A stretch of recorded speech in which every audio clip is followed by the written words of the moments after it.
ரொம்பவே சிம்பிளான டேஸ்டியான ஒன் பாட் சிக்கன் எப்படி செய்யுதுன்னு பார்க்கலாம். நான் இன்றைக்கி 1 kg சிக்கன் எடுத்திருக்கேன். அதை நல்லா வாஷ் பண்ணி ஒரு பவுலில் ஆட் பண்ணிக்கலாம். ஸ்பைசஸ் ஆட் பண்ணிக்கலாம்.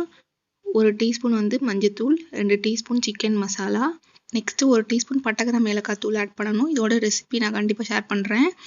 அடுத்து கொஞ்சம் மிளகுத்தூள், மிளகாப்பொடி காரத்துக்கு ஏற்றாப்புல போட்டுக்கோங்க. இதுக்கு தேவையான உப்பு, கொஞ்சம் கருவேப்பிலை, வெங்காயம், இஞ்சி பூண்டு பேஸ்ட் அரைச்சி வச்சுருக்கேன். அதை ஆட் பண்ணிவிட்டு 2 பச்சை மிளகா, கொஞ்சம் கொத்தமல்லி, அப்புறம் கடைசியாக இந்த டிஷ்ஷுக்கு தேவையான எண்ணெய் ஆட் பண்ணி நல்லா மிக்ஸ் பண்ணிக்கலாம்.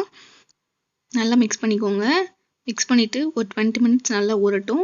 ஒரு மூடி போட்டு க்ளோஸ் பண்ணி வச்சுருங்க. ஒரு கடாய் எடுத்து நம்ம சிக்கனை ஆட் பண்ணிக்கலாம். ஆட் பண்ணிட்டு இதுக்கு தேவையான தண்ணி கொஞ்சமாக போட்டால் போதும். ஆல்ரெடி சிக்கனில் தண்ணி இருக்கும், அது வந்துடும். ஒரு மூடி போட்டு நல்லா க்ளோஸ் பண்ணிடுங்க. கரெக்டாக சிக்கன் 20 மினிட்ஸில் வெந்துடும். 20 மினிட்ஸ் கழிச்சு எடுத்து சர்வ் பண்ணிங்கன்னா ஒரு சூப்பரான ஒன் பாட் சிக்கன் ரெடி.